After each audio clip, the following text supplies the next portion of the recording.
Ჩვენ მოვიწამლეთ გაზით. რის შემდეგაც გამოვიძახეთ სასტრაფოს მოყვა პატრული.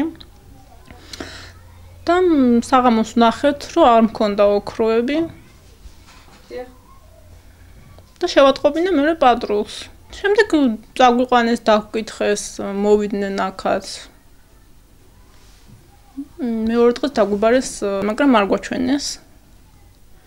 და გამოგვიშვეს ესე. დილით იყვნენ უკვე მოსულები 2 იანვარს და გვითხრეს, რომ საქმე გახსნილია და აღარ გვენერვიულო. 1 იანვარს ვასრულებდით სამსახურეობრივ მოვალეობას ჩემს მეწყვილესთან, ლობჟანიძესთან ერთად. დანულა შემოვიდა გამოძახევა, რომ ოჯახის წევრები იყვნენ გაზით მოწამლულები. დაახლოებით 9 საათის 1 საათის შემდეგ მათი მდგომარეობა გამოსწორდა და ჩვენ ბუნებრივია გამოვედით გამოძახებიდან შესაბამისი დოკუმენტაციის შექმნის შემდეგ. გავიდა რამოდენიმე საათი, 3 საათი ალბათ სავარაუდოდ და ჩვენ დაგვიბარეს გდანულის პოლიციაში, მეათი განყოფილებაში. ჩემმა მეწყვილემ კატეგორიულად მოინდომა გაეშვათ აღუპული სანახავად. გზაზე მთხოვა საჭესთან მევიჭეხი და მთხოვა რომ გამეჩერებია სოკარის ტუალეტთან მას უნდა და შესვლა. გაუჩერე, გადმოვიდა მანქანიდან და უკანა სავარძლიდან გადმოიტანა საწვიმარი პლაში.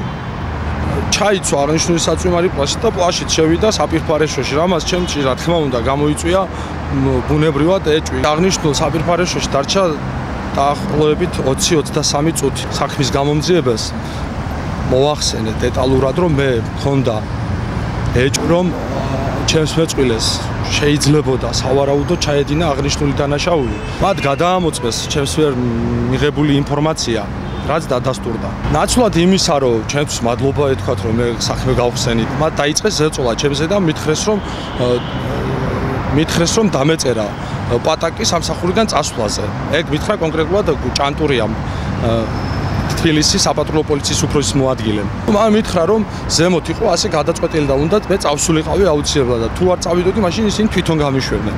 რადგან მე არ დავწერე პატაკი და არ წავედი სამსახურიდან, იყო ზეწოლები, დამიგროვეს საყვედურები, ამავდროულად დამაქვეითეს წოდებით და შემდეგ დამითხოვეს სამსახურიდან. მიზეზი თუ რატომაც მითხრეს, მე დამეწერა პატაკი და წავსულიყავი. რეფორმირებული საპატრულო პოლიციისათვის ფაქტი, რომ პატრულ ინსპექტორი ნაცვლად იმისა, რომ შევიდეს გამოძახებას და ეხმაროს ოჯახს, იპარავს ოქროს ნივთებს. ეგ იყო მათ იმიჯს მიადგა საკმაოდ დიდი ზიანი. ჩემი გაშვების ფაქტს, რასაკვირველია, გავასაჩივრებ ყველა იმ უწყებაში, რომელიც არის კომპეტენტური, მათ შორის სასამართლოში და ვაპირებ, რომ არ ვაპირებ დაუთმო.